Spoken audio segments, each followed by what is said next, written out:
J'ai envie de vous proposer un challenge, un mini-challenge émotion. En quoi ça consiste? En fait, l'idée, c'est chaque semaine de faire un mini-challenge. Donc ça va être le mini-challenge du samedi où on va aller explorer une émotion en particulier. Et cette semaine, j'ai envie de commencer avec l'émotion de la colère. C'est une de mes émotions préférées, je l'adore. Donc on va parler de l'émotion de la colère et en fait, il y a deux émotions de colère.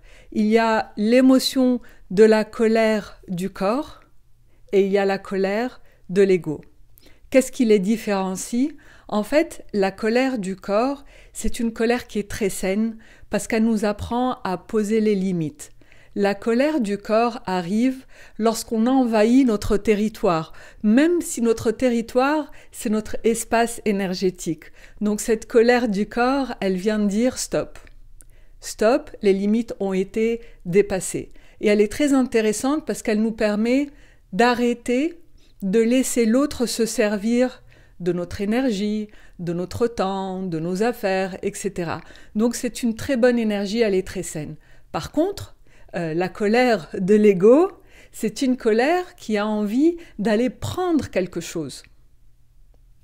Et si on a envie d'aller prendre quelque chose, il faut faire très attention parce qu'il faut que la personne de laquelle on a envie de prendre, de chez laquelle on a envie de prendre quelque chose, il faut s'assurer que cette personne est bien d'accord.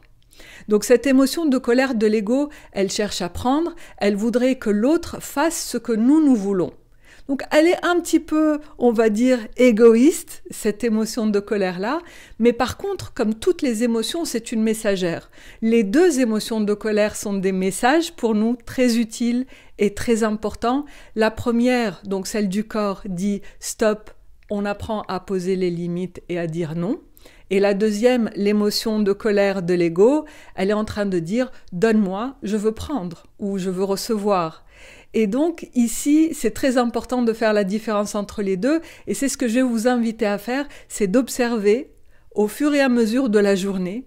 Si vous avez une émotion de colère qui pointe le bout de son nez, vous allez noter déjà ce qui se passe, ce qui l'a déclenché et puis d'aller chercher si c'est une colère du corps ou si c'est une colère de l'ego. Et lorsque on fait ce travail-là, on va voir qu'en fait, des fois c'est l'une, des fois c'est l'autre. Mais qu'est-ce que ça signifie? Ça signifie que si la colère du corps arrive, alors ça veut dire qu'il y a quelque chose qu'on est en train de faire par sacrifice, où on est en train de faire des concessions, mais qui ne sont pas très confortables pour nous. Donc à ce moment-là, l'idée c'est d'apprendre à dire non.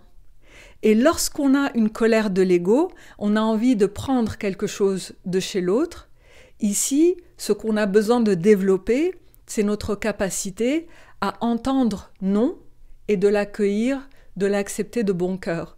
Et en fait, ce que je constate, c'est que si on a l'une, on a l'autre. Lorsqu'on n'arrive pas à dire non, lorsqu'on n'arrive pas à poser les limites, et lorsqu'on dit oui alors que notre corps est en train de dire non, on va vouloir que les autres fassent la même chose et donc on va pas accepter que les autres nous disent non.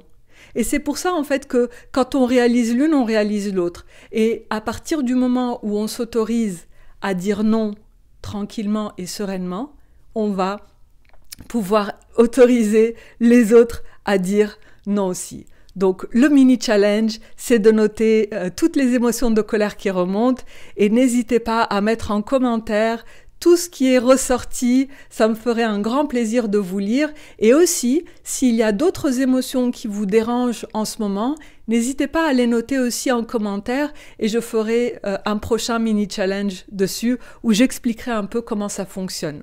Voilà, eh bien, à vos stylos, à vos cahiers et à votre conscience. Et je vous dis, passez un excellent week-end et à très très vite. Ciao!